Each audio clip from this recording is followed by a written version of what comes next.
Hi guys, how's it going? I'm Allie with the Pittsburgh scene, and I'm here with Chris from Pittsburgh. Hello. So, what's going on, man? How's it feel to be back in your home again? Well, I mean, Warped Tour, in a sense, is something that we've established as our home. So even though we're on tour and we have coincidentally hit home in Pittsburgh, it's a tour we're very familiar with and never feel uncomfortable on. So other than like squeezing every minute out of staying in my own bed that I can, it's a pleasure to come to Warped Tour. We have so many friends here, and everyone who creates this thing to every band that plays on it. We've got a tremendous amount of relationships in there, so it's nice to be around good people. And this is our 9th time interacting with the tour, so yeah, it's not uncommon ground for us. So, but this show in particular in Burgettstown is always very good for our band. We actually did a secret one last year, where we did the pavilion and announced it the day before, and that was really cool. But it'd be nice to actually be on a show that people know. Absolutely, absolutely. So, what's your favorite thing about being on Warped Tour? Do you guys feel like the grandpas now, or like, what are all these whippersnappers doing? Yeah. There's a bit of get off my lawn, you son of a bitch, that happens. But we've seen it through every set of eyes. The first time we did it, I was 17 years old, and we were on a stage in the parking lot that was a bus. That was literally a bus with a hinge, and it opened up, and you played on the bus. And we played to very small amounts of people. And through there, we were able to graduate to second and third stages, and then over the last few years, maybe over the last 4 years, we've been on the main stage. So having gone through it all and been in the company of bands like NoFX and Bad Religion and Pennywise, who are a bit older than us but are contemporaries sonically, kind of give us a good perspective of how to keep it all in check and make sure that you're not alienating yourself. And for us, Warped Tour is an opportunity to have young people come in contact with these simple ideas of anti-flag. I mean, we're a band that is going to go up there in an hour or so and say, we stand against racism, we stand against sexism, we stand against homophobia, we stand against bigotry. And there's not a lot of music that's saying that right now. And I don't believe that music necessarily has to say it, but I certainly believe that our music has to say it. So it's very simple. We lay it out for everybody and draw a line in the sand, and some people were on one side of it and some people were on the other side of it. And our take on it is, we're cool with it, but we're going to yell it at you either way. So would you say that you are a fan of controversy and like standing for a cause, even in spite of the conflict that it might cause? Well, I think that if you believe in something, you shouldn't be afraid to wear it on your sleeve. I mean, no matter what side of that coin it's on. So for us, it's very simple. Like I said, it's not a huge indoctrination message that we have to lay out pie charts and shit like that. It's just, if you're looking for a band that's gonna tell you, say derogatory things to women, we're not that band, and there are a lot of bands out here that are doing that, and it's not my position to call them out. Then I become the grandpa and I'm yelling at people to get off my lawn.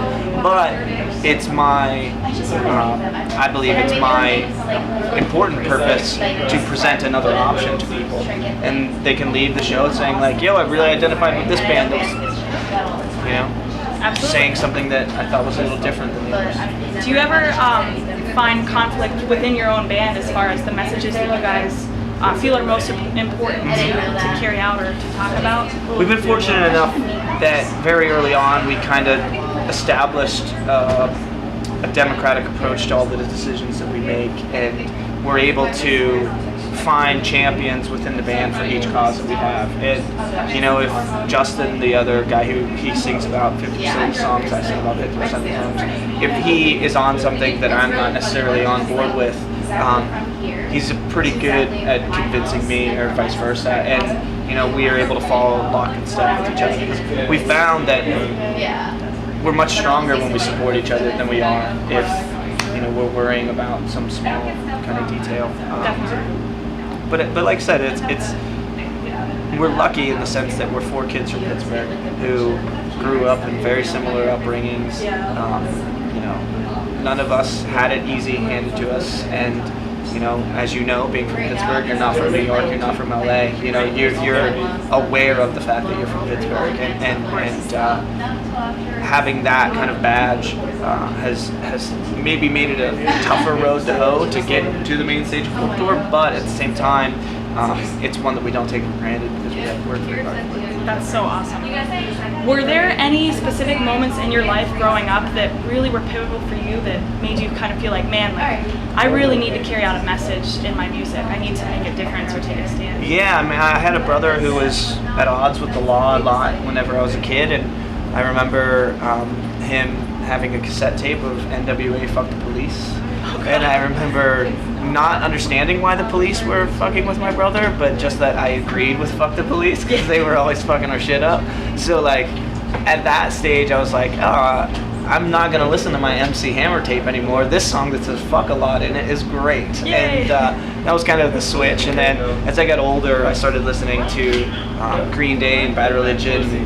I found punk rock, and I found a band called the Dead Kennedys who they were kind of right in between, Green Day being a pop punk band and Bad Religion being almost an intellectual band that I was too young to understand what they were talking about. The Dead Kennedys kind of put it in a place where, a 14-year-old kid could understand some type of politics. And I remember reading in my history books in school and lining up with things that the Dead Kennedys were singing about and being like, this started to make sense for me, So I think it was a slow transition, but from there I just realized the music that really moved me and got me excited to go outside and live a life was music with an idea and an agenda and a message.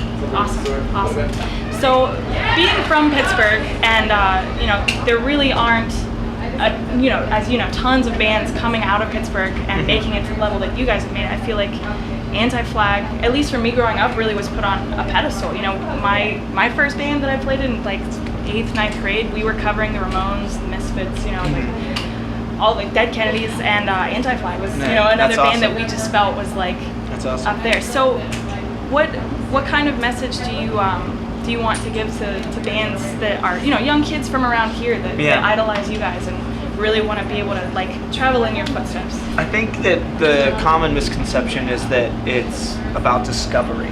I don't think any of what we've ever done as a band has been about someone turning over a rock and finding poor little Anti-Flag pounding away on instruments. We've booked our own shows. We've put out our own records. We've learned and created the infrastructures to be able to be in control of our own destiny, and that led to us, once we finally had the attention of record labels and once we had the attention of booking agents, we were finally able to say, these are the ways that we want to do these things. We weren't coming to the table as beggars, we were coming to the table as choosers. And I think that on every scale you can bring it to that level. You can say like, okay, you're in a band and you want to make a demo. That's awesome. But my advice is write some songs, play as many shows as you can play, and then once you've realized the shape and the color of your band, go and make a demo.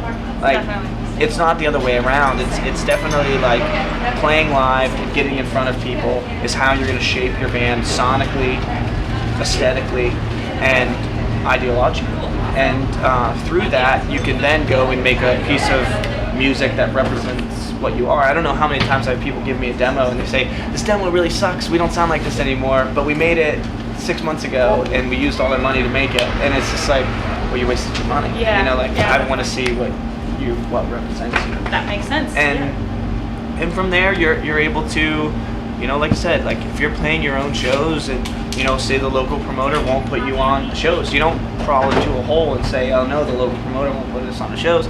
You find out if you have an uncle who works at a VFW. You find out if you have someone who works for the fire department, and you can rent out a fire hall and you put on your own show. Fair enough.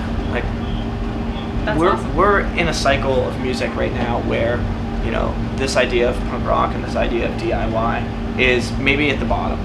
Maybe in 2005, like You saw Green Day being as big as ever. You saw a lot of the bands that are on this tour. You know, this is almost like a resurgence year for that definitely. style of music. You saw a lot of those bands just say, we can do whatever, you know, everything's handed to us right now. But now we're kind of at the bottom of that cycle where if you want to forge your own pathway, the way to do it is just put it back in your own hands and go make it. That's awesome. That's exactly the same message the Pittsburgh scene, I feel, has been trying to, you know, say as well. I feel like a lot of, you know, friends and colleagues kind of from this area are like, well, you know, we would be this massive band except we're from Pittsburgh. You know, Pittsburgh has no scene. So we, you know, our goal is to say, well, let's make a scene. You know, so let's make that happen. If it's all about the music, ultimately, I feel like that's kind of what you just said, and I'm just reiterating. You know, it's not about like how cool your demo looks. It's about how many shows you played and how well you developed your sound. Yeah, and the fact that, you know, like if you take the pretension out of music, you can actually create a real community, and you can create it around your band, and you could. You know, what starts with you playing a show at a fire hall that you know someone who, you know, is a volunteer fireman, and you're able to rent the hall for $200 and you put on the show for your high school friends. At the end of the day, like, you're curating an event, and you want everyone to leave with a smile on their face and have a really good time. And yeah, maybe the music is secondary whenever you're doing it for high school, but people are going to be like, hey, when are you doing that thing again? And they're going to come back and see your band, and you're going to develop a real relationship with people. And, you know, that's worth more than, you know, playing a 30-minute set at the Warped Tour and maybe 1,000 people walk by your stage. But if you actually create something where there's 50 people that are actually invested in what you're doing and feel great about it and feel like, hey, man, I was there. That was a great event. Like, that's the exact way that we've been able to build our band from scratch. It's just meeting people and maintaining these relationships. And, you know, like, it's crazy. Like, I have friends and family who are coming to this show who saw some of the first shows we've ever played, and it's like, you know, that's gotta be a good feeling. Yeah, it's cool to see that people are willing to stick around and you know, have as much invested in it as we do. Definitely. So when I go watch your set later today, I'm gonna come up with a secret dance move that I want you to just, you know, you'll look out and you'll see this like wacky waving arm woman. And anybody else from Pittsburgh, whenever they see these guys live, they're gonna have to do the same move. So we gotta come up with this move right now. It's gonna be like the official anti-flag YMCA move, but not YMCA. Okay, that's so tough. Let's think of something like. I'm being put on the spot, but crazy. My go-to is always robot dead arm. Yeah, well, are you gonna be able to see that if I'm like? Yeah, get up on someone's shoulders and dead arm me. So this is like the anti-flag dance move. I'm gonna find the tallest motherfucker in the crowd. You will see me. Okay. I might be a little pie-eyed at that point, but I'm gonna just. Okay, I like anti-flag motherfuckers. So that's great. Fantastic. Thank you so much for your time. This was great. Good luck, and hopefully we'll see each other soon. Definitely. Thank you. Peace.